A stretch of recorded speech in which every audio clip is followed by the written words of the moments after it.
Apocalipse capítulo de número 3. Apocalipse é o último livro da Bíblia, o capítulo de número 3.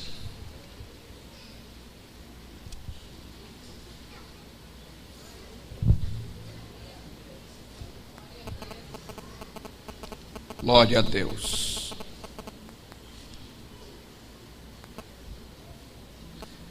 Quem achou diz amém. Amém. O versículo é o 7. Diz: e ao anjo da igreja que está em Filadélfia, escreve: isto diz o que é santo e que é verdadeiro, que tem a chave de Davi, que abre e ninguém fecha, fecha e ninguém abre. Amém? Glória a Deus. Nós queremos estar ministrando neste versículo sobre a autoridade da igreja que Deus a franqueou. Quando nós lemos Mateus capítulo 16, o verso 18, Cristo vai usar a seguinte expressão: as portas do inferno não vai prevalecer contra a minha igreja. Surge tudo da questão de um questionamento. Jesus chega para fazer um censo acerca do que estão falando com ele, mas ele já sabia. Na verdade, ele não queria saber o que os outros pensavam dele. A verdade e a preocupação de Jesus sempre foi saber o que nós, que servimos e seguimos, achamos dele. Então, mas ele primeiro vai criar uma ideia para chegar onde ele queria. Aí ele chega por discípulo e diz assim: olha, o que é que estão falando ao meu respeito? O que é que eles estão dizendo acerca de mim?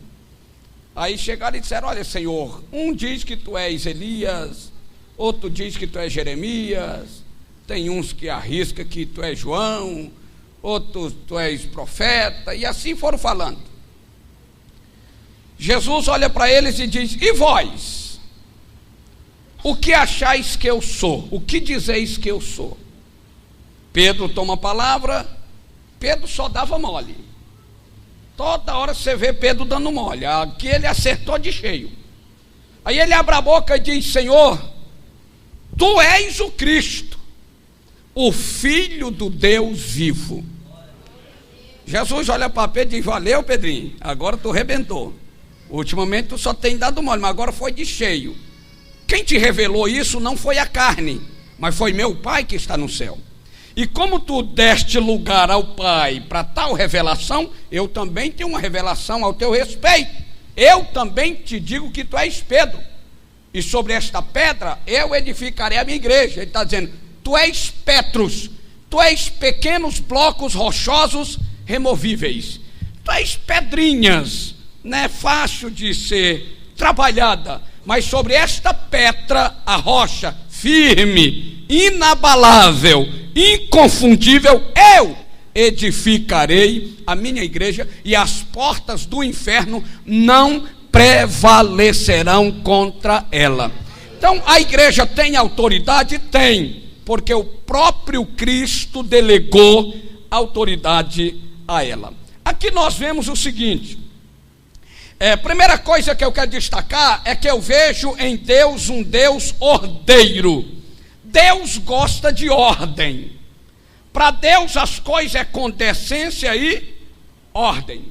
A segunda coisa que eu vejo aqui é que Deus é um Deus de hierarquia.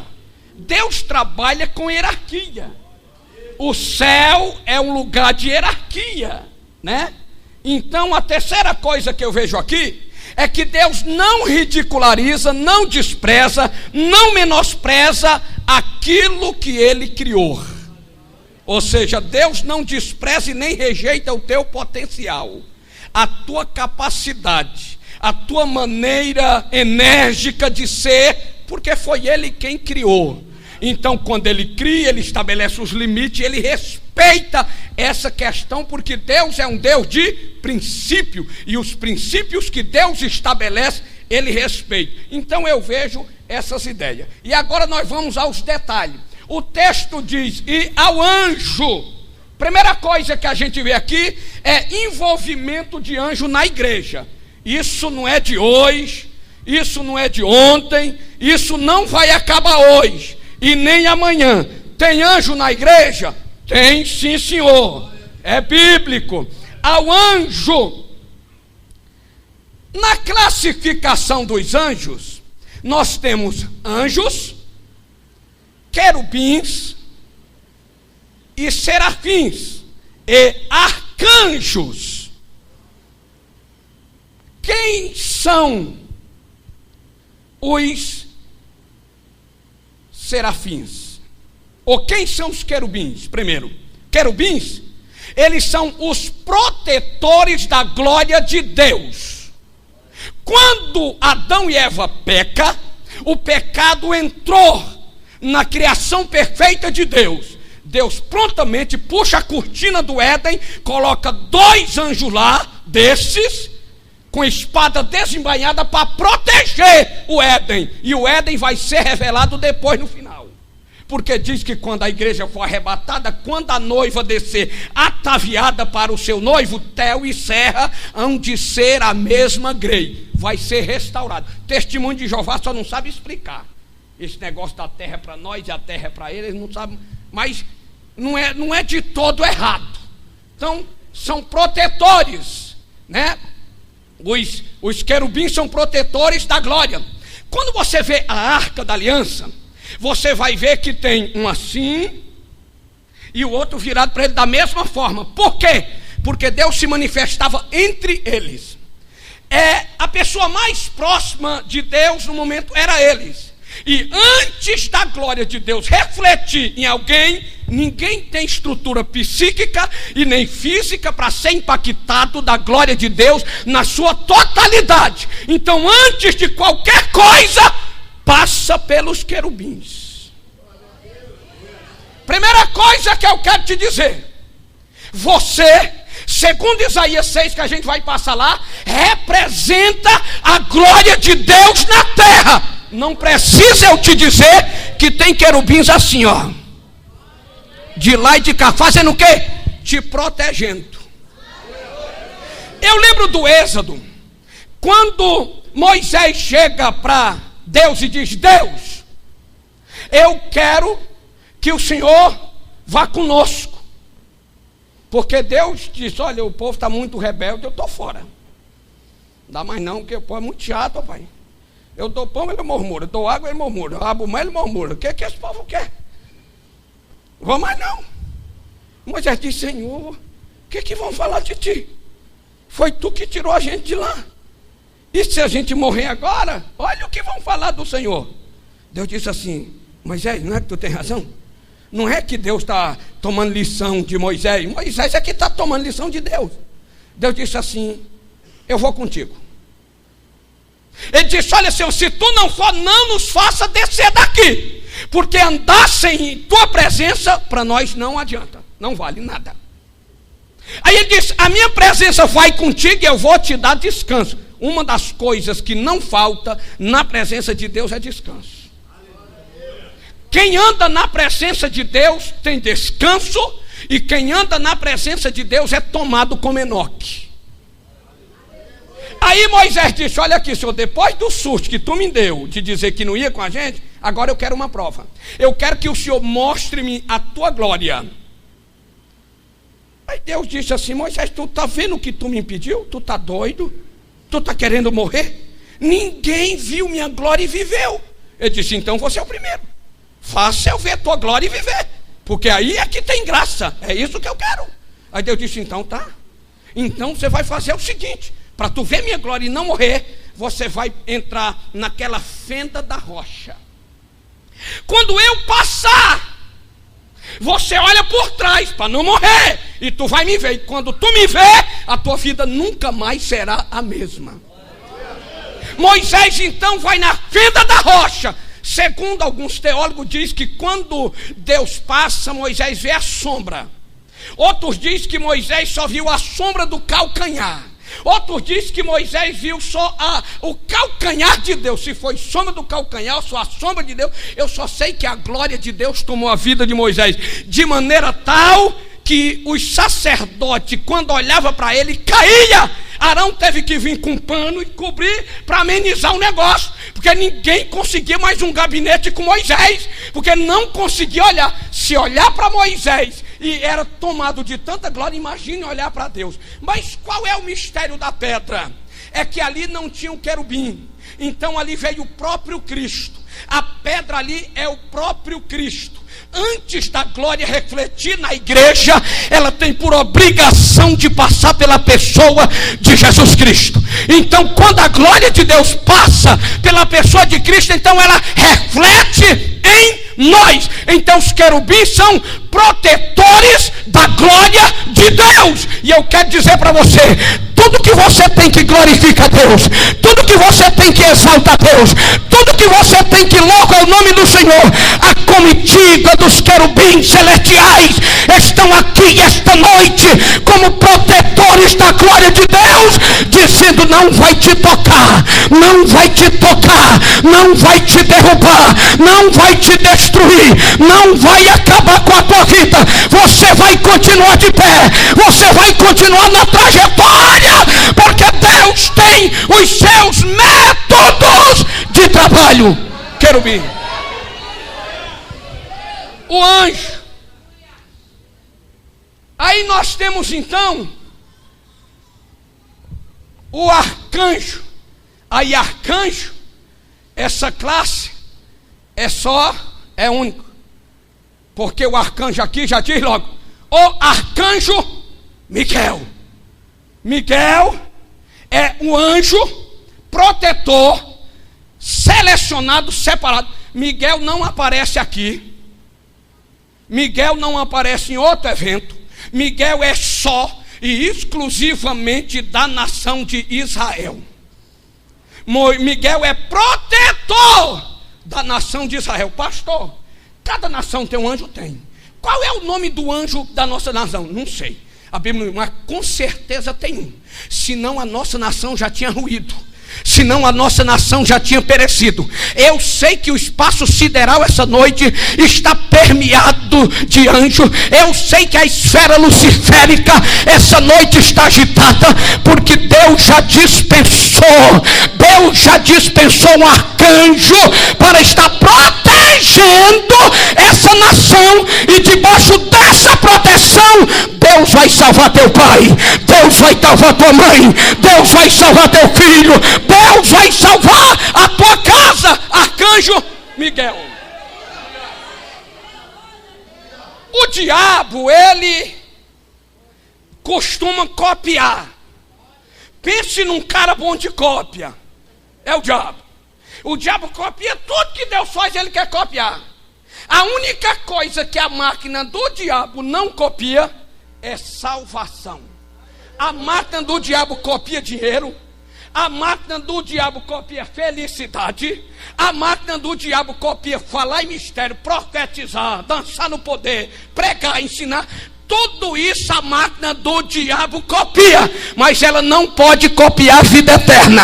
Tem algo, quando ele põe na forma a vida eterna, acusa no seu painel: proibido contra cópia. Está bloqueado. Salvação só em Deus, salvação só por meio de Jesus, salvação só naquele que é eterno. Então ele não pode. Tem uma coisa, a única coisa que ele não copia é salvação que leva à vida eterna. E a única coisa que ele pode arrogar para si, o título de pai, é da mentira. O resto tudo é filhinho adotado. Mas pai, só da mentira. O infeliz é pai da mentira. Ele gerou nas suas entranhas, lá na eternidade, a questão da mentira. O diabo engravidou da mentira, e o diabo conseguiu gerar a mentira, e a mentira está sendo implantada na mente e nos corações da pessoa para torná-los filhos de Deus. Anjo. Agora nós temos os serafins. Quem são os serafins? Os serafins significa aqueles que ardem em chamas, aqueles que ardem em brasa, ardentes, que queima, que aquece. Sabe quem são os serafins? É aquele que aparece naquele culto do poder. Quando você conseguir sentir o teu coração arder, tem serafim na área. Quando você sentir que a chapa da igreja está aquecendo, é que os serafins começaram a chegar. Eles começam a arder e ele começa a passar no meio do povo e começa a aquecer o coração do povo. Isaías capítulo 6 diz: no ano em que morreu o rei Osias, eu vi quem? O que é belo, o que é sublime, o que é eterno, o que é grande, o que é santo, o que é magnífico, o que é perfeito. Eu vi quem? A raiz de Jessé, a geração de Davi. Eu vi o que é perfeito, eu vi o que tem autoridade, eu vi o que mata, eu vi o que dá vida, eu vi o que exalta, eu vi o que abate. Eu vi quem? Eu vi o Senhor, é o que reina. Eu sou seu súdito, eu estou para adorar, eu estou para glorificá-lo, eu estou para bem dizer. Como é que ele está? Está sentado num alto e sublime trono. Apesar da crise do país, apesar da crise da Grécia, apesar da crise dos Estados Unidos, apesar de outras crises por aí, já foi falado aqui sabiamente: existe um reino que não entra em crise. Apesar do erro de um, da queda de outro, da desistência do outro, o nosso Deus está assentado, o teu que mandará sobre um alto e sublime trono. Ninguém toca, ninguém chega lá, ninguém destrona ele, ninguém consegue alcançar o trono dele. Está acima, é no céu do céu, é o céu do Senhor, é lá que ele está. O diabo não vai lá, os anjos só entram sob a sua autoridade. O homem violento não pode chegar lá, ele está assentado. Aí ele vai dizer que os serafins estão acima dele. Cada um tem 6 asas, com 2 cobriu os seus pés. Fala da onipresença. Está em todos os lugares. Onde tu for, a glória de Deus está. Com 2 cobriu os seus rostos. Fala da onisciência. E com 2 voava a onipotência. E clamava um ao outro dizendo, eles entram em harmonia, é um coral: Santo, Santo, Santo, Santo, Santo, Santo. Eles começam a adorar assim: Kadosh, Kadosh, Kadosh, Kadosh, Tekalai, Orebecaia, Kadosh, Kadosh, Kadosh, Jogot Sabot, Santo, Santo, Santo é o Senhor dos exércitos. A terra está cheia da sua glória. Quem é a glória de Deus na terra?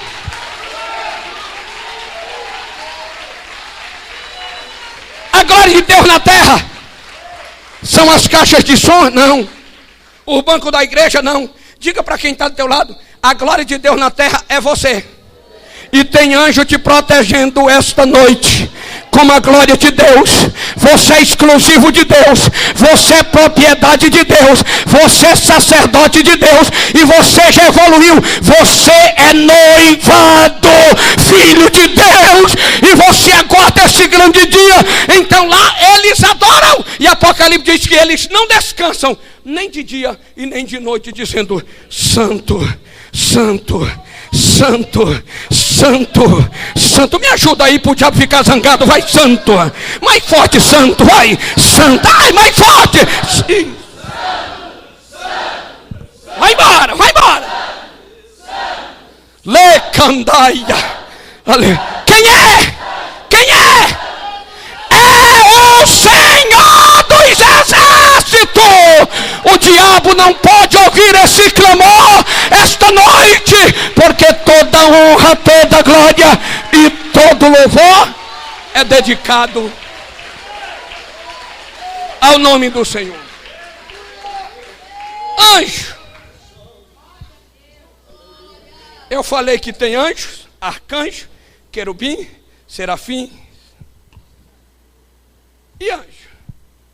Anjo no original significa mensageiro. Então anjos são mensageiros de Deus. No seu poder de classificação, cada um ocupando a sua posição. Por exemplo, o anjo Gabriel. Eu falei que Miguel ele é protetor. O anjo Gabriel é o anjo de mensagens especiais. As maiores mensagens já dadas à terra, as maiores mensagens que a humanidade já ouviu, quem trouxe foi Gabriel. E agora eu quero te fazer uma pergunta. O que queres ouvir hoje? Que nova você quer ouvir nesses dias? Que coisa grande tu quer ouvir soar no teu ouvido? Deus está preparando uma surpresa para você. Deus tem os seus agentes de trabalho. Então eu quero dizer que Miguel, o arcanjo, ele é o protetor da nação. Haja vista que quando a gente lê Daniel, lá vai ter uma batalha. Daniel queria uma resposta de Deus, então ele foi para a oração. Ele travou uma campanha de 21 dias de oração, orando 3 vezes ao dia. Ele orou 63 orações por uma resposta só. O cara estava doido mesmo para Deus falar com ele. E ele botava o joelho e a gente na primeira desiste. Aí diz a Bíblia, o texto diz o seguinte, que no dia que ele começou a orar, Deus já mandou o anjo. Que anjo? Que anjo? Que anjo? Gabriel. Ele mandou Gabriel com a resposta. Só que o espaço sideral não é brincadeira. Oraçãozinha, aquela, Senhor abençoa, amém. Nem tu entende o que orou, né? Aquela oração que você começa e 2, 3 minutos está dormindo. Então você já começa nocauteado. Você só ajoelha para não deitar. É a desculpa de não deitar, ajoelha, dormiu. Não, essa não. Quando ele começa a orar, vem o anjo com a resposta. Aí o espaço sideral bloqueou. A Bíblia diz que o príncipe da Pérsia não é Satanás, é um demônio de alto poder, é um demônio também que agia na nação da Pérsia. Então esse demônio bloqueou o caminho e disse assim para Gabriel: não vai passar. E não passou mesmo. Aí ele volta no trono de Deus e diz assim: soberano, o que houve, meu filho? Não deu para passar. O que houve? O príncipe da Pérsia bloqueou meu caminho. Ah, é? Bloqueou seu caminho, bonito, né? Pois bem, então você voltou. Aí Deus diz assim: Miguel, que é? Acompanha Gabriel. Agora não é mais um, agora é 2. Tem uns ensinamentos aí que manda trocar o anjo. Não, se eu vou trocar o anjo, eu estou dizendo que Deus é um ser ilógico ou um brincalhão inconsequente que mandou o anjo errado. Sabe qual é o segredo para a urgência da nossa vitória? Não é trocar anjo, é pedir os 2. Diz: manda o da bandeja escoltado com o da espada. O da bandeja não brinca, mas o da espada vai brincar. Então vem descendo Miguel e Gabriel vem descendo. E Miguel vai dizendo para Gabriel: olha aqui, eu vou travar batalha com esses demônios. Segura a bandeja, não deixa cair. A primeira oportunidade que der, zapa, entrega o recado e volta rápido para não haver problema. Ele chega no espaço sideral e trava a batalha. E quando Gabriel fio a brechinha, ele sapa, chegou lá. Daniel, homem muito amado, desde o dia em que tu aplicou o coração a buscar ao Senhor, eu vim por causa da tua resposta, mas o príncipe da Pérsia bloqueou meu caminho. Eu voltei no céu, pedi reforço, Deus mandou reforço, eu passei, está aqui a tua resposta, já voltou. Agora, se você ler o texto, você vai ver que na descida, a Bíblia diz que o príncipe da Pérsia bloqueou o caminho. Por quê? Para o anjo não entregar. Melhor do que entregar é receber a entrega. Aí o diabo usa de estratégia e diz: se ele conseguir descer, subir, ele não sobe. Ele pode até conseguir entregar, mas não vai levar o relatório para prestar. Eu vou segurar. Na descida o príncipe da Pérsia, na subida o príncipe da Grécia. Outro demônio vai tentar bloquear. Só que é o seguinte, irmão, anjo quando ele vem, ele não vem para brincadeira. Quando o príncipe da Pérsia foi distraído com a espada de Miguel, o da Grécia vacilou. Quando ele bate pestana, que fecha o olho, o anjo, ó, já era, cadê o cara? Já foi, cadê o anjo? Já foi, cadê Daniel? Já está abençoado, para a glória e para louvor da honra do nome de Jesus. Anjos. Eu quero ver quando é que a gente vai terminar esse versículo. Anjo. Anjos são mensageiros. Anjos são classificados de 4 maneiras na Bíblia. Primeiro, anjos são mensageiros. Tem os mensageiros de Deus, anjo, e tem os mensageiros do capeta, demônio, que também são anjos. 2. Segunda classificação para anjo. Tem o anjo do Senhor, que é o mensageiro, e tem também o anjo do Senhor. Ué, mas como é que eu vou classificar o anjo do Senhor do anjo do Senhor? É fácil. É que a terceira classificação aqui dos anjos, como anjo do Senhor, o primeiro anjo do Senhor é mensageiro. O segundo anjo do Senhor chama-se uma teofania. O que é isso? Uma manifestação teofânica de Deus em forma de anjo. O que é isso? É o próprio Cristo sendo manifestado no Antigo Testamento. E como é que eu sei diferenciar o anjo do Senhor do anjo do Senhor? Moleza. Todas as vezes que você ler na Bíblia que um anjo recebe a oferta, perdoa alguém, recebe adoração, espera para receber sacrifício, esse é o anjo do Senhor. Ou seja, esse é o próprio Cristo em forma de anjo ali, para receber adoração e receber sacrifício diante do povo de Deus. Terceiro, quarto lugar, que a Bíblia chama anjo, o pastor da igreja. Eu chego lá, eu demoro, mas eu chego. E é o anjo da igreja. E aqui o negócio vai pegar. Eu te prometo que vai. É o anjo da igreja. Percebam que o pastor, ele é entendido de 3 maneiras. Anjo, porque anjo recebe o comando direto de Deus. Anjo recebe a mensagem direta de Deus e presta conta direto a Deus. Quando Deus tem que falar com a igreja, ele não fala de lá para cá, ele fala daqui para lá. Do contrário, está errado. A mensagem ela flui daqui. A fonte da mensagem flui aqui, porque aqui está o anjo da igreja. A segunda forma que o pastor é chamado na igreja é de estrela. Por quê? Por causa da sua própria órbita. O brilho do pastor não vem da igreja. O brilho do pastor não vem do Estado. O brilho do pastor não vem da ONU, das Nações Unidas. O brilho do pastor vem do próprio Cristo. Porque pastor não se compra, pastor não se terceiriza. Paulo diz, é Deus quem dá o pastor à igreja. Então pastor na igreja é dom. Se é dom, ninguém merece. Não merece, mas tem. E se tem, glorifique o nome do Senhor, porque aqui tem um anjo. Terceira maneira que chama o pastor de pastor. Chama o pastor de pastor. Por que ele é pastor? Eu comecei no meu, terminei no teu.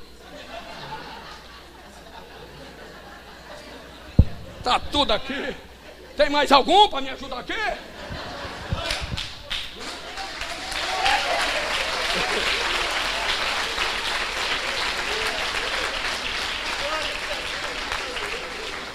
Por que ele é pastor? Porque ele está munido de um rebanho. Pastor só é pastor porque tem rebanho. Ovelha só é ovelha porque tem pastor. Se você diz que é ovelha, mas não tem pastor, tu tá meio lobito e meio bodito. Arruma um pastor que vira ovelha. Ele acabou de oficializar 4 ovelhas aqui em cima. 4 ou foi 3? 3 ovelhas acabou. É assim que a banda toca. Por quê? Porque ele é o pastor. É o pastor. Agora, observe que ele diz: ao anjo, dá para sair de anjo, pelo amor de Deus, da igreja. Outra coisa que a gente aprende é que existe o anjo da igreja e tem anjos na igreja. Qual é a diferença? O pastor e os pastores. Pastor da igreja só é um. Pastor na igreja pode ser até 10. Ele pode ter 5 auxiliares, pastores, mas são pastores na igreja. Ele é o pastor da igreja. Deus não quebra os seus princípios de quando quiser revelar e falar, ele começar pelo o terceiro vice, para o segundo vice, e depois pega o viciado, para depois chegar no pastor. Não, ele vai direto falando com o pastor. E a igreja, ela é dividida só em 2 classes. Quais são? Uma, pastor. Outra, ovelha. E a pergunta é: o que tu é?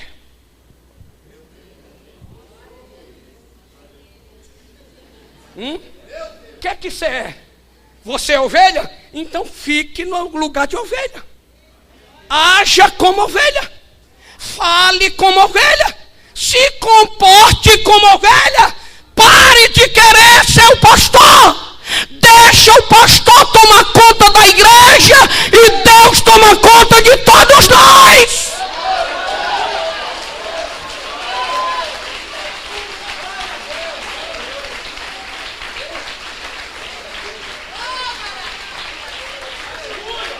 Fazer que nem o outro.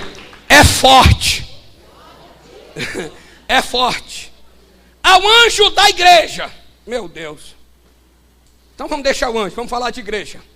Igreja é compreendida de 3 maneiras. Número 1, igreja, como essa estrutura aqui de concreto. Você diz: rapaz, há quantos dias tu não foi mais à igreja? Você está lembrando disso aqui? Olha, eu nunca mais fui à igreja. Estou indo demais à igreja. Vamos à igreja?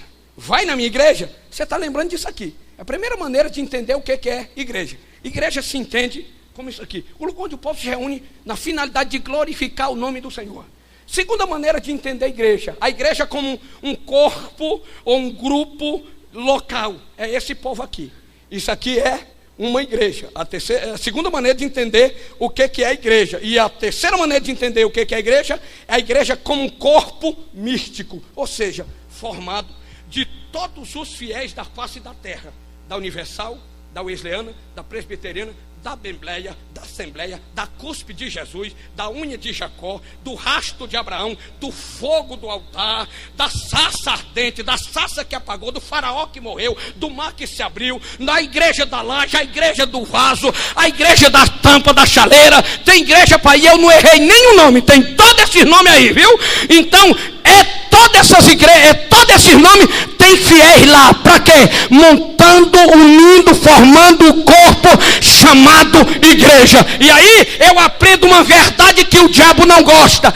Deus só pode se manifestar na igreja e por meio da igreja, porque a igreja é a única representação visível de Deus aqui na terra. Diga para quem está do teu lado: você não é qualquer coisa não, meu irmão. Você é coisa, muita coisa e coisa grande, viu? É tão grande que o diabo não pode contigo, viu? Você é tão grande, você representa Deus. Você representa Deus. Está autorizado no cartório celestial que você representa Deus.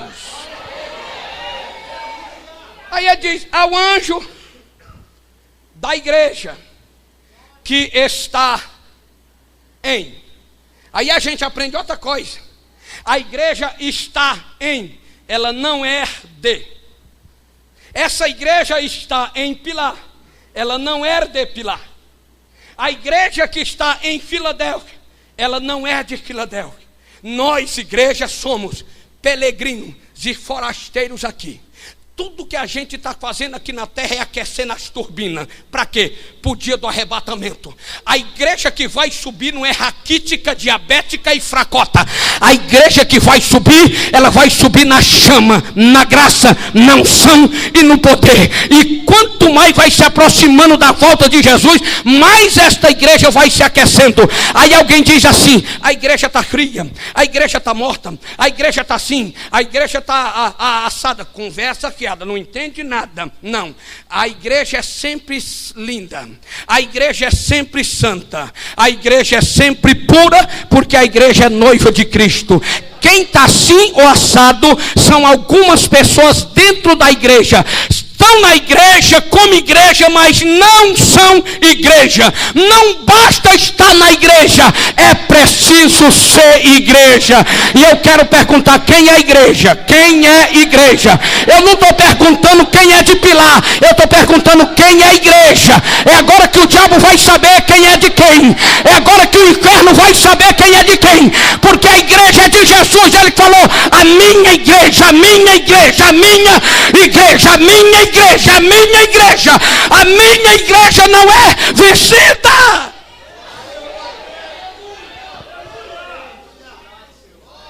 A humanidade é dividida em 3 povos: judeu, gentil e igreja. Judeu por naturalidade ou nacionalidade. Quem são gentil? Todo aquele que não é judeu. Quem é a igreja? Todo aquele que confessa a Cristo como Senhor da sua alma. É a igreja. A igreja é formada de preto, de branco, de feio, de bonito, de pobre, de rico, de intelectual, de ignorante. E paz, meus irmãos, é a única organização da terra que senta o chatonildo do lado do presunçoso, o feio, o rabugento, né? Todo mundo no mesmo lugar, no mesmo ambiente, do lado do outro, ainda aperta a mão, e o pastor ainda inventa de dar abraço. E ele dá abraço porque o Espírito Santo promove essa unidade e essa comunhão. É por isso que nós somos igreja.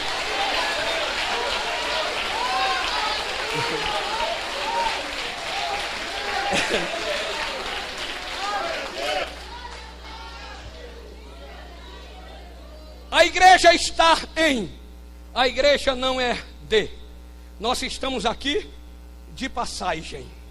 Diga para quem está do teu lado: se tu não vai, não impede a mim. Estou indo. Caminhando eu vou. Caminhando eu vou. Caminhando eu vou. Vai caminhando, vai caminhando, vai caminhando. Quando Paulo traça o ritmo da igreja, ele diz: portanto, meus amados irmãos, sede firmes, constantes e sempre abundante na obra do Senhor. Esse é o ritmo. Vai caminhando e dando glória, vai caminhando e exaltando, vai caminhando e bendizendo, vai caminhando e adorando. A igreja que está em. Ela não é de. Você não é daqui. Então rompa essa corda umbilical com o mundo. Pare de fletar com o mundo. Pare de coadunar com as coisas do mundo, compactuar. Deixe de se amoldar ao sistema do mundo. A igreja tem que aprender que nós temos de confrontar o mundo com a nossa cultura. E a nossa proposta ao mundo com a nossa cultura é uma contracultura contra a cultura deles. Nós temos que superá-los por causa da graça de Deus na nossa vida. Isso é a igreja do Senhor. E é o anjo que está na igreja em Filadélfia. Filadélfia vem de 2 palavras gregas: phileo e angelos. Phileo quer dizer amor e angelos, irmãos. Existem 4 tipos de amor. Número 1, phileo, amor de irmão. Storge, amor de família. Eros, amor de casais, que é amor de atração, amor de sexo, amor de prazer, amor de desejo. E o ágape, que é o amor de Deus, que supera todas as coisas. Então, ao anjo que está, Ântalo amava tanto o seu irmão, que o apelidou de Filadélfia. E aí, deram então o nome da cidade de Filadélfia. Aquele que ama o seu irmão. E aqui está o segredo da igreja que vai subir. A igreja que ama. O amor é o nosso maior sentimento. Quando o salmista abre o Salmo 116, ele vai dizer, eu amo ao Senhor. Então ele vai direcionar o sentimento dele, e ele vai dizer a quem ele está empregando o seu sentimento. E eu acho engraçado que quando a Bíblia fala de amor em relação ao homem, a Bíblia diz que o homem ama. Mas quando ela fala de amor em relação a Deus, a Bíblia diz que Deus é amor. É que a essência do caráter de Deus é amor. A Bíblia diz que quando Deus olha do céu para a terra, Deus não ficou nem emocionado, nem sentimentalmente comovido. Diz que ele amor de tal maneira. O escritor não pode explicar. Tem hora que você vai ler e dá um nó, porque é muito difícil às vezes, né? As revelações tem que aguardar.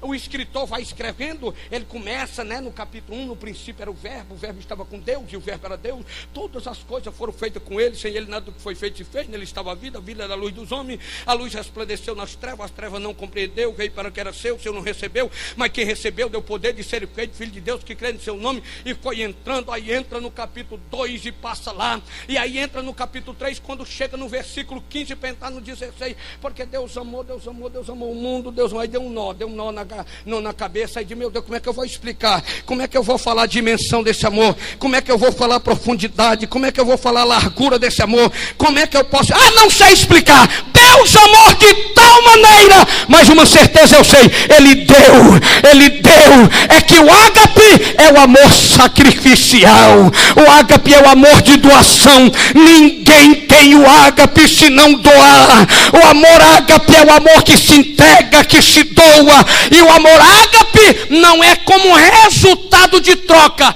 Eu te amo porque tu me ama. Eu me dou porque tu se doa. Não, o ágape não é isso não. O ágape é o seguinte: eu te amo independente da tua reação para comigo. Eu me dou independente da tua relação para comigo. Eu te amo e eu me dou simplesmente por causa do amor de Deus que está em mim. É por isso que Paulo diz: o amor de Deus nos constrange. É por isso que Romanos 5, ele vai dizer: sendo pois justificados pela fé, temos paz com Deus por meio de nosso Senhor Jesus Cristo, pelo qual temos entrada pela fé a esta graça, e nos gloriamos na esperança da glória de Deus. E não somente isto, mas também nos gloriamos nas tribulações, sabendo que as tribulações produzem a paciência a experiência a esperança, e a esperança não traz confusão. Por quê? Porque o amor de Deus está derramado em nossos corações pelo Espírito Santo de Deus, que a nós foi dado. Quem tem Espírito tem o amor, quem tem o amor tem graça, quem tem o amor tem vida, quem tem o amor tem Deus, quem tem o amor tem Cristo, quem tem o amor tem o Espírito, tem os dons, tem o fruto do Espírito. Quem tem o amor tem a graça e a direção. Filadélfia. Ao anjo da igreja que está em Filadélfia, escreve. Você sabia que essa questão de escrever é muito interessante? Antes de Moisés, não há nenhum registro de que houve nada escrito. Então vem Deus se manifestando verbalmente a Adão, e aí vai passando as gerações até chegar em Moisés. Quando chega em Moisés é que você vai ouvir dizendo: escreve num livro para que sirva de memorial. Por que Deus agora vai escrever? Deus, conhecendo a mente humana, e ele sabendo que no futuro tinha uma doença que apaga a memória. Como é que é o nome dela?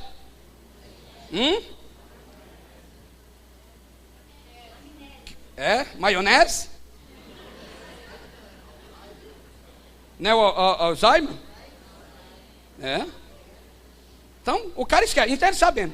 Segundo a psicologia, a nossa mente tem dois prazos: o prazo de memória curto e o prazo de memória longo. Tudo que é data importante para a nossa vida, quer ela boa ou ruim, a gente grava no prazo de memória longo. Aquilo que não tem tanta importância, a gente grava no prazo de memória curto. A tendência é apagar, né? A tendência é apagar. Por exemplo, o senhor é daqui? Você é daqui? Você é daqui? Você teve domingo atrasado? Aqui? Teve. Qual foi a passagem que leram para pregar?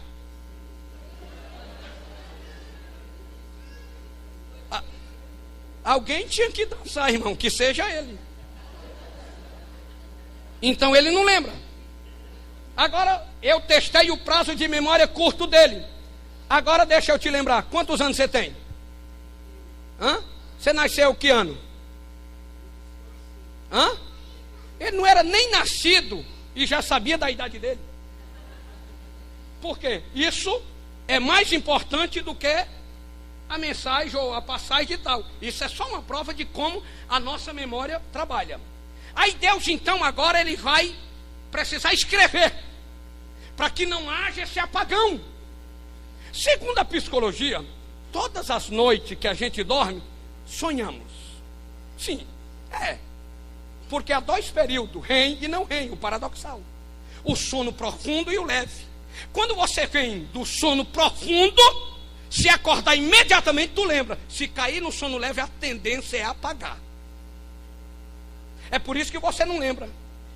Mas, se eu sonho, por que é que eu não lembro? Por causa dessa questão. Isso quando é o sonho do homem.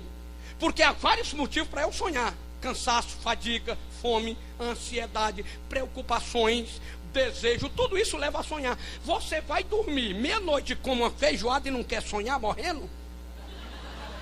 Né? Então você sonha.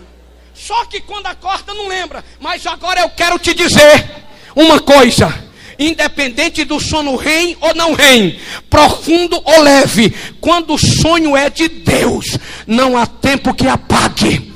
Você pode vir do sono profundo, cai no sono leve, alguém grita no teu ouvido, você fica de pé e conta a visão de Deus, a revelação que Deus te deu, e agora está preocupado em escrever. Aí daí para frente, você vai ver Deus dizendo, medita no livro da lei, lê a palavra, guarda na tua mente, no teu coração, na tua boca, diante dos teus olhos. Aí Josué vem dizendo, ele fala para Josué, medita nela, grava ela e tal, está lá escrita, ensina para o povo. Aí vem Ageu ensinando para o povo. Aí chega no Novo Testamento, Jesus fez questão de dizer, está escrito, está escrito, está escrito, está escrito. E foi assim que Jesus venceu o diabo em Mateus capítulo 4, quando ele disse, tu és o Filho de Deus, transforma estas pedras em pães. Jesus leu Deuteronômio capítulo 6, 13, Satanás, está escrito, nem só de pão vive o homem, mas de toda palavra que sai da boca de Deus. Aí o diabo leva ao pináculo do templo, 70 metros de altura, e diz, pula daqui, porque também está escrito que os teus anjos darão ordem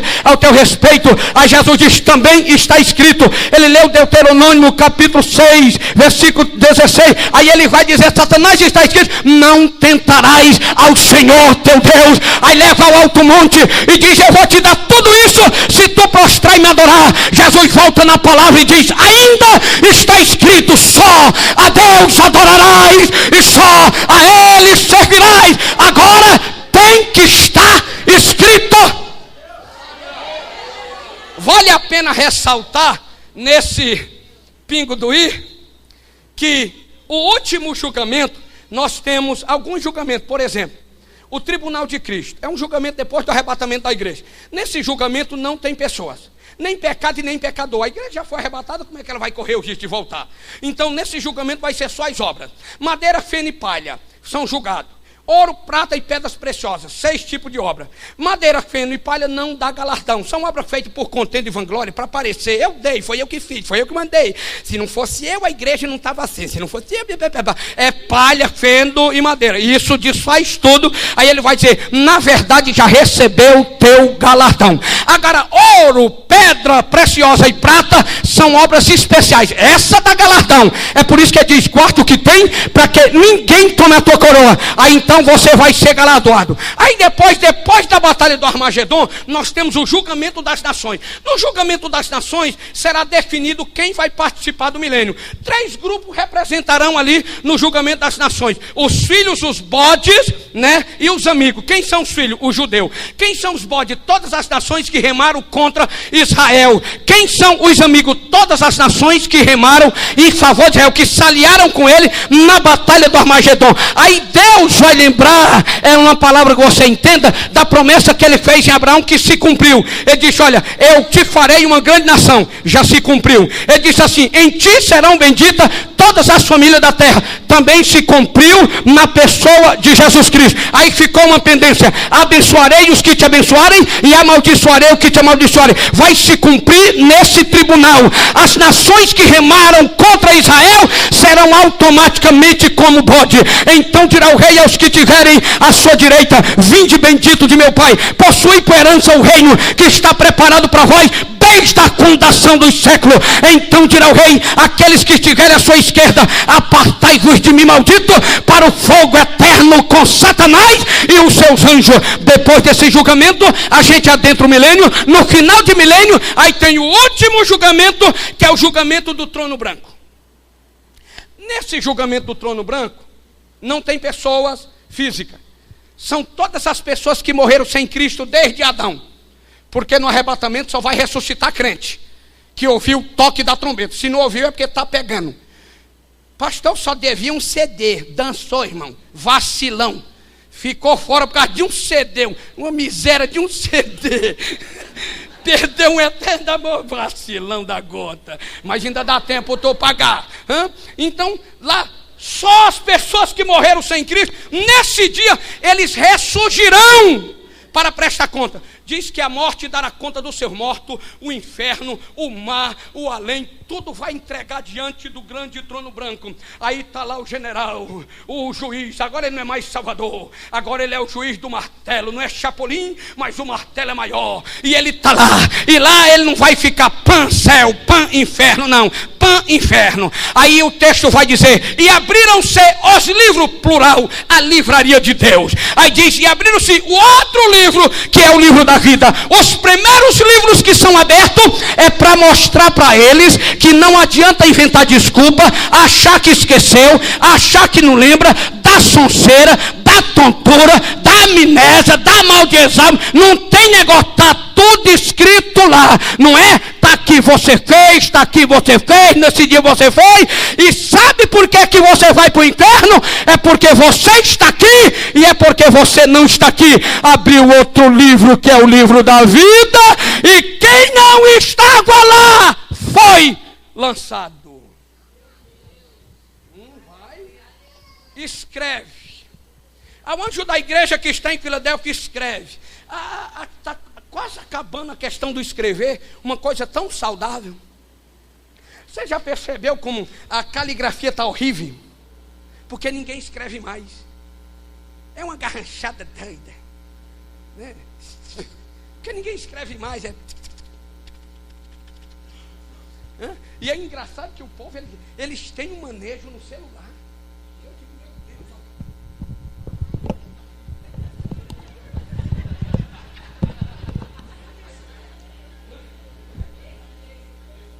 Então, escreve. Ao anjo que está na igreja, escreve. Isto que? Agora vai falar.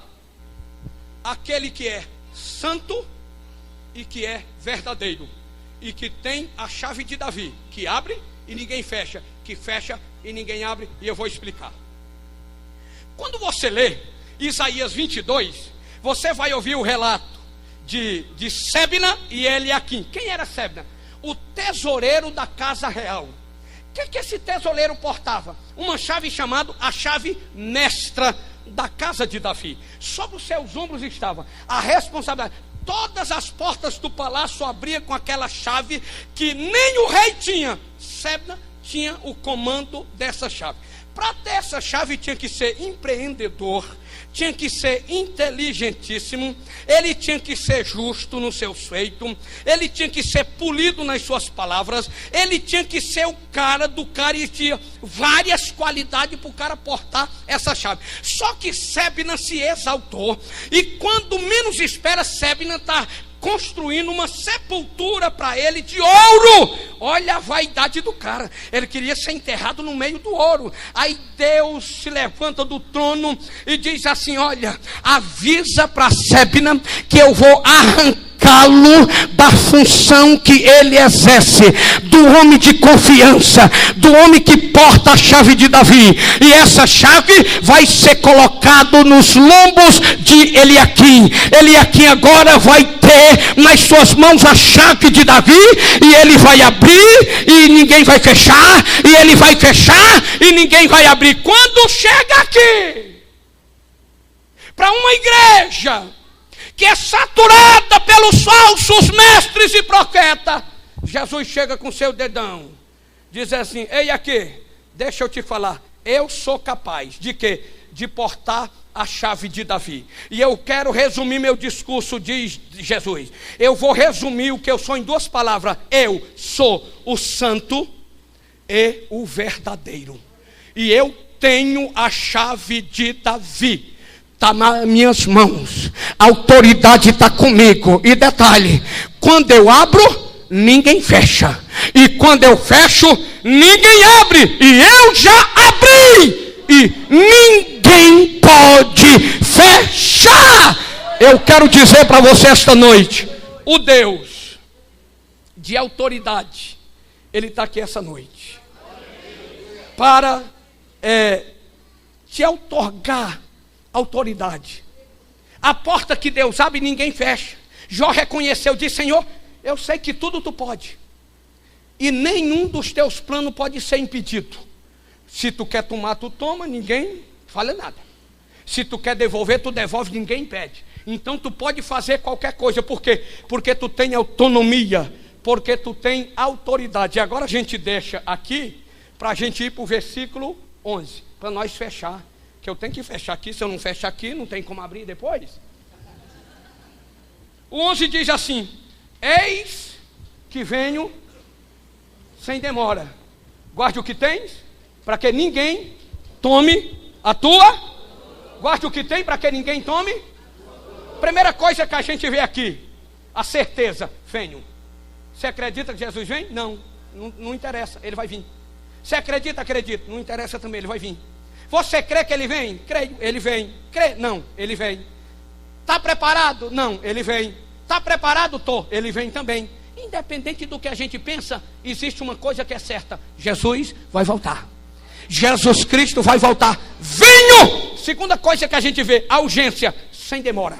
Eu quero dizer para você que a dinâmica do tempo para Deus é diferente da dinâmica do tempo para nós. Deus conta o tempo diferente, Deus trabalha com o tempo diferente. O tempo de Deus chama-se Kairos, o nosso tempo chama-se Cronos. O tempo do homem é dotado de limitações, espaços e circunstâncias. Nós somos limitados a essa questão. Deus não. No tempo dele, ele trabalha passado, presente e futuro ao mesmo tempo. Ele vai no passado e apaga, ele chega no teu presente e transforma, ele vai no teu futuro e prepara. E o diabo não tem nada a ver com isso, porque você está na mão daquele que tem autoridade. E é por isso que a Bíblia diz: cedo venho e o meu galardão está comigo, para dar cada um segundo as suas obras. Assim como o relâmpago sai do oriente ao ocidente, assim será a vinda do Filho do Homem. O escritor aos Hebreus diz: só resta um pouquinho de tempo, o que há de vir virá e não tardará. Jesus vem. Venho sem demora. Guarde o que tem, o conselho. O que é que tu tem?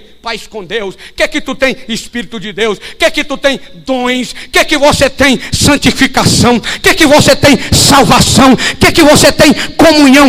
O diabo quer tomar tudo isso, mas aí ele vai dizer: para que ninguém tome a tua coroa. Não é que você já está com a coroa, e a coroa aqui não é tua mulher. A coroa aqui é uma recompensa simbólica que a igreja receberá. Guarde o que tem, para que ninguém tome a tua coroa. O que significa? Você vai vencer no dia do arrebatamento e vai aparecer diante do tribunal de Cristo para ser coroado para a glória, honra e louvor do nome do Senhor. E agora Paulo vai dizer: o mesmo Senhor descerá do céu. Que mesmo? O que Isaías profetizou. Que mesmo? O mesmo da manjedoura. Qual mesmo? O mesmo que Herodes perseguiu. Qual mesmo? O mesmo que desceu a sepultura. Qual? O que ao terceiro dia ressurgiu, e ele vai para o céu. Aí lá em Atos capítulo 1, verso 9, vai falar da ascensão dele indo ao céu. Lucas capítulo 24, 49, quando Jesus ressuscita e vai no caminho de Emaús, que chega em Emaús, ele desaparece, ninguém sabe para onde ele foi. Na ascensão é diferente.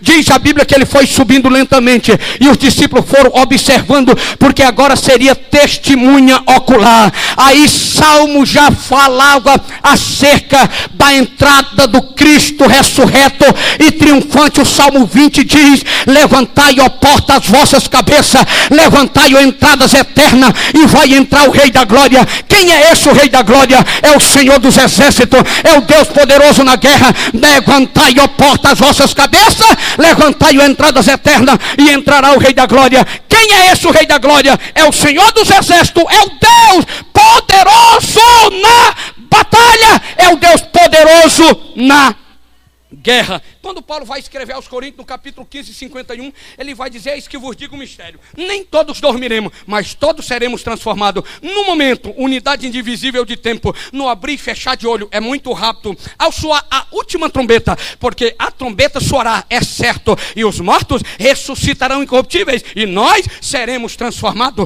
porque convém que aquilo que é corruptível se revista da incorruptibilidade, e aquilo que é mortal se revista da imortalidade, porque quando aquilo que é corruptível se revestir da incorruptibilidade, e aquilo que é mortal se revestir da imortalidade, então cumprir-se-á a palavra que está escrita: tragada foi a morte na vitória. Ó morte, onde está a tua vitória? Ó inferno, onde está o teu aguilhão? Pergunta para quem está do teu lado: você conhece a morte da morte? Quem conhece a morte da morte, levante a mão. Se não conhece, vai conhecer hoje. Sabe qual é a morte da morte? Quando aquilo que é corruptível se revestir da incorruptibilidade, e aquilo que é mortal se revestir da imortalidade, cumprir-se-á a palavra que está escrita: tragada foi a morte na vitória. Sabe qual é a vitória? A morte da morte é a vitória da igreja. Sabe qual é a morte da morte? É o arrebatamento da igreja. Sabe qual é a morte da morte? É o triunfo da igreja. Depois que a igreja subir, a morte não tem mais nada a ver conosco. Nós já estamos salvos e nas mãos do nosso grande Deus. E agora?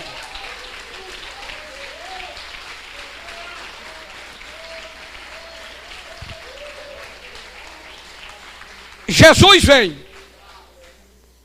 Só que Jesus não vai vir como veio.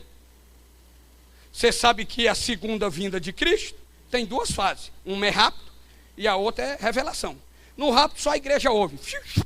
Foi embora. A revelação é na batalha do Armagedon. Então haverá o sinal no céu, vendo o Filho do Homem vindo nas nuvens do céu, poder e grande glória. A revelação é lá, para destruir o soldado do inimigo e depois ir para aquele julgamento das nações que nós falamos. Então tem essas duas fases, assim como a tribulação e grande tribulação, tem também a questão das duas fases. Agora, o Cristo que virá não é o Cristo de Isaías 53, o Cristo depauperado, cansado, machucado, triturado, sangrando, sujo, desprezado.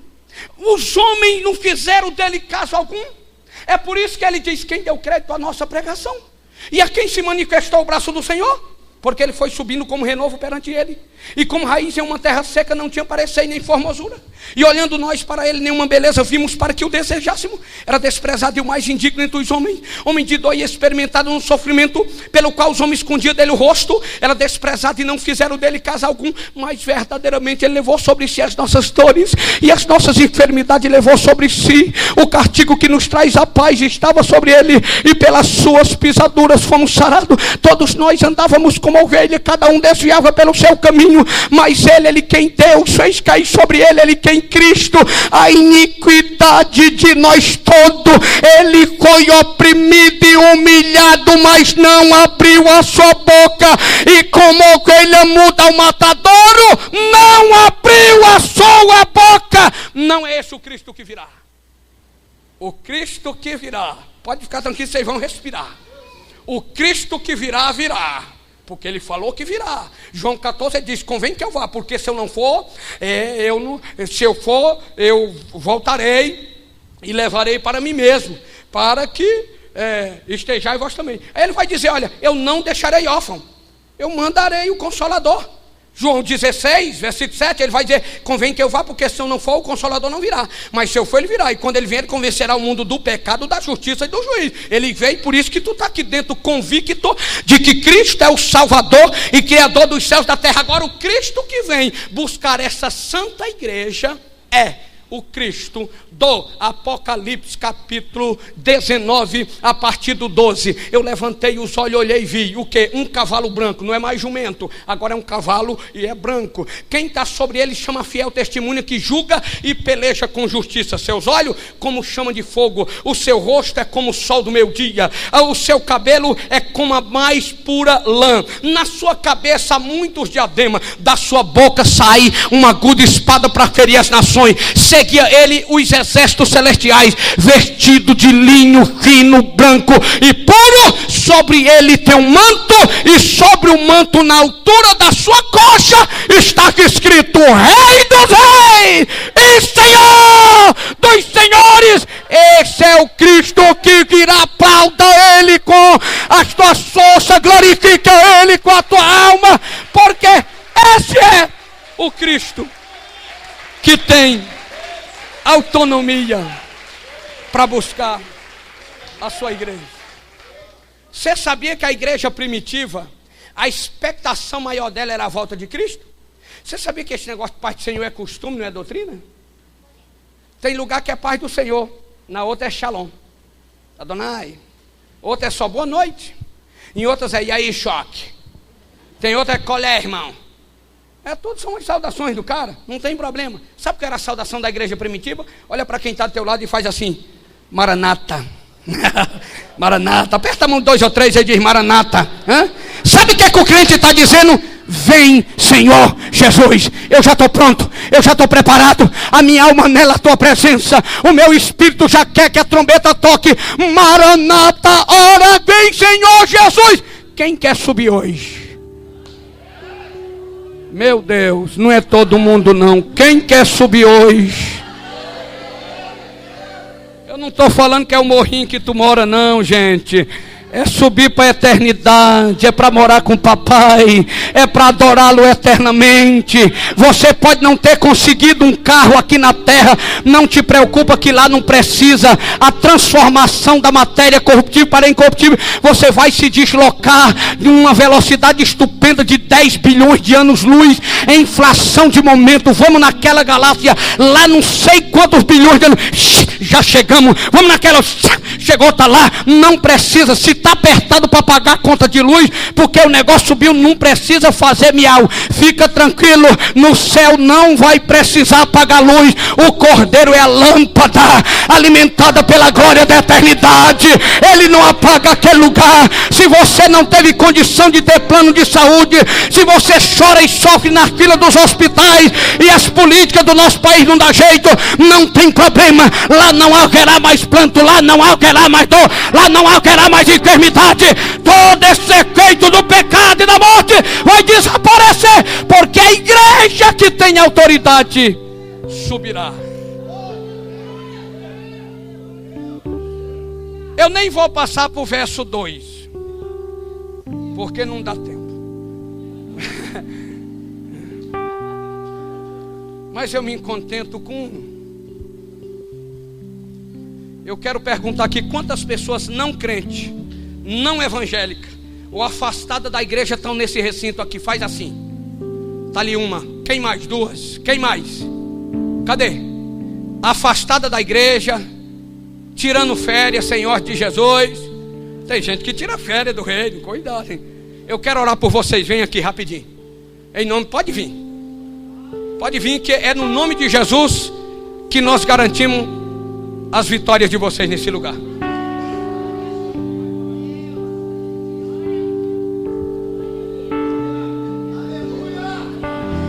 Eu gosto das coisas. Pode aplaudir, ajuda a irmã ali. Isso.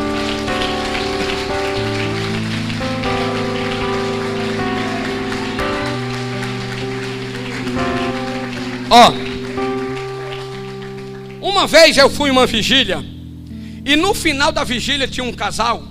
Aí a irmã que estava dirigindo a vigília olhou para ele e disse: ó, Deus me manda falar que tu não vai levar nada. Eu discordo. E eu vou explicar porque eu discordo. Uma coisa é a salvação de Deus, outra coisa é a bênção de Deus. A bênção de Deus é extensiva a todas as pessoas, independente de qualquer coisa. Ou seja, o sol brilha para maus e bons e a chuva cai para justos e injustos.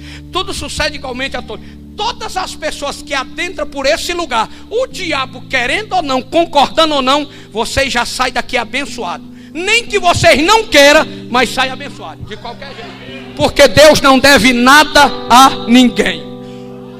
A bênção está garantida, mas a salvação é opcional. Agora deixa eu te fazer uma pergunta aqui para vocês. Se fosse legal, tudo que é legal, a gente pode fazer com a mente tranquila. Se fosse legal você ir no caixa e sacar R$100, e ao invés de você sacar R$100, fosse legal por lei você trazer o caixa para a tua casa, o que você faria? Hã? Não, peraí, rapaz. O que é legal é teu. É por isso que eu entrei pelo lado da legalidade. Esse cara já é crente. Presta atenção. Se fosse legal, ao invés de você pegar 100 prata e você pudesse levar o caixa, o que você faria? Mas o caixa,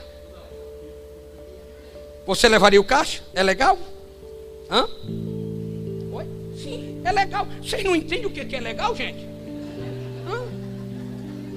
Levanta aí, bonitona, vai. O que é que tu faria? Até os parafusos, para parafusar na minha varanda. Tá legal? Agora, é isso que eu quero explicar para vocês, gente. Não adianta vocês sair com uma nota de 100. O que é uma nota de 100 hoje? É a benção que você está recebendo aqui. É melhor você levar o caixa. Quem é o caixa? Cristo. E é legal.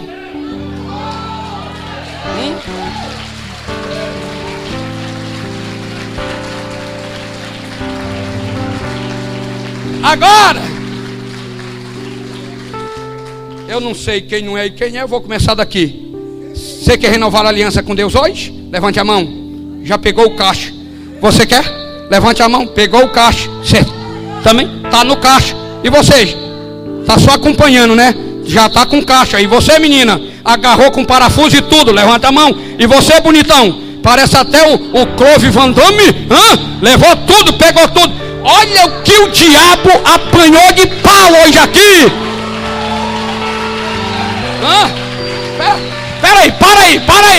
Para aí. Foi bonito, mas eu gostei do uau! Tirei. Pera aí. Vamos lá. 1, 2, 3. Agora aplauda ao Senhor. Irmãos, o maior milagre. Quer renovar a aliança com Deus? Já está com caixa? Você está com cara e está com caixa. O maior milagre que pode acontecer na igreja é isso. Qualquer aidético que morre fiel a Deus vai para o céu. Qualquer paralítico que morre fiel a Deus vai para o céu. Qualquer doente que morre pobre, sem dinheiro, duro, atropelado, quebrado, arrebentado, fiel a Deus morre e vai para o céu. Agora, se não aceitar Jesus, não vai. Está aqui o maior milagre. Esse é o maior milagre. Depois disso aqui, sabe como é que Jesus chama as outras coisinhas? Acréscimo. Eu acrescento o resto. Depois aceita Jesus, depois vem mulher, depois vem filho, depois vem carro, depois vem casa, depois vem todo. E fica tranquilo que Deus vai só acrescentando. Pronto, vamos ficar de pé e vamos orar agora. Maravilha. Eu com um cordãozão desse eu troco de carro, hein?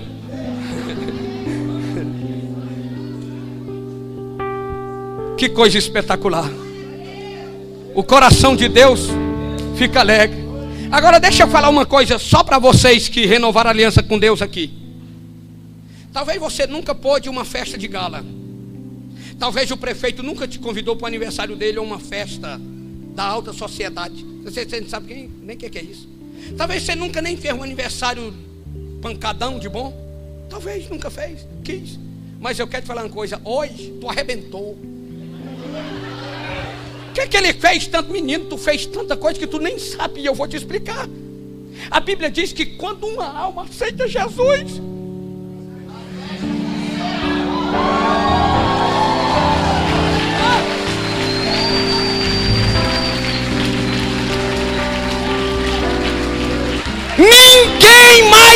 Faça uma festa no céu hoje, só vocês. E se tem festa no céu, vamos pegar carona, faça festa aqui, faça festa aqui, enalteça o Deus que é vivo e que é magnífico e que é poderoso. Pai, no nome de Jesus, eis aí as tuas filhas e os teus filhos, regressam à casa do Pai, coloca sapatos novos, vestes adequadas, coloca o anel de filho, para que ninguém o chame de bastardo, para que ninguém o considere como afastado, largado, abandonado. Marca ele como esse anel de filho, porque o cordeiro cevado há 2000 anos atrás já foi imolado no Calvário, para fazer essa grande festa da reconciliação desse povo. Nós abençoamos a vida deles, os sonhos deles e os lares deles, em nome de Jesus. Amém e amém. Deus abençoe, em nome de Jesus. Agora, eu vou falar uma coisa para você. Tem tanta gente aqui que eu estou com vergonha do que eu vou falar, porque é muito pouco. Agora, vê se é tão pouco que eu estou com vergonha de falar, e vê se vocês não me envergonham deixar voltar. Eu tenho ali um punhado de DVDs, a R$10, um punhado só. Tem bastante DVD infantil. Tira tua filha das meninas superpoderosas. Coloca Cristãozinho 1, Cristãozinho 2, Esmiliguido, a invasão, né? Briga de formiga, essas coisinhas assim, para ela aprender com a formiguinha. De olha aí, meu filho, até formiga trabalha, leva a sua fraldinha para lá. Começa a ensinar. Eu não vou dizer para se você sentir levar, porque tu não vai sentir. Nessa hora o inimigo toma de conta da nossa vida, que parece que não quer deixar a gente abençoar. Não precisa sentir. Leve zangado. Se tiver com raiva, leve também. Você está chateado, leve um DVD. Faça um propósito. Deus, eu vou levar só de raiva desse pregador que fez eu passar 1 hora ouvindo ele. Eu só de raiva, vou levar e quebrar. Leve 10, quebre todos eles, mais leve. Amém? Então, a dona Andréia, minha esposa, e a minha filha está lá, e os dois estão em casa intercedendo. Eu deixo 2 intercedendo, né, lá, e o clamor é forte. Passa lá e nos ajuda. Eu sei que se eu pedisse R$10 a cada um, muitas pessoas me dariam. Mas você faz uma troca justa. Você deixa R$10 lá e leva um DVDzinho. De graça vai a foto, tá? Totalmente grátis. Eu agradeço ao Senhor. Eu louvo a Deus pela vida desse homem maravilhoso que Deus colocou. Eu também conheço aqui desde os primeiros passinhos, dos primeiros tijolos levantando, aquele negócio sem bolso, sem porta, sem janela, Dona Clara, Moralela, uma casinha engraçada, não tinha teto nem nada. Eu vim, preguei aqui e tal, mas hoje também você está me honrando nessa bênção. Eu louvo a Deus por isso. Eu quero aplaudir ao Senhor pela vida do nosso chefe aqui. Muito obrigado, pastor, em nome de Jesus.